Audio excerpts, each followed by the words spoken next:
coming, huh?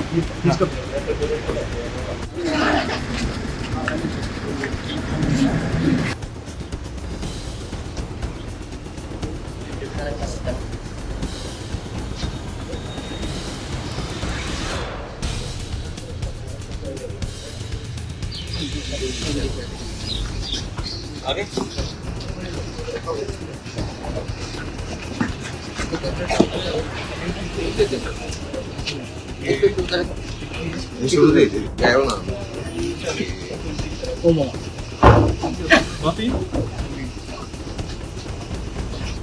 जब बांग्लादेश में बहुत प्रॉब्लम हुआ था तो हजार लोग आए, हमने सबको खाने के लिए कुछ दिया, पानी के लिए कुछ दिया।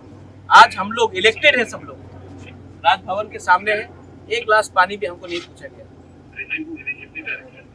इसका मतलब है कि अगर आपका इलेक्टेड रिप्रेजेंटेटिव को, आपका एमएलए को, आपका बुबागरा को बाहर वेट करना पड़ता है गेट का, अंदर नहीं जाने देते, तो आप समझ लो कि आपके संग क्या बने।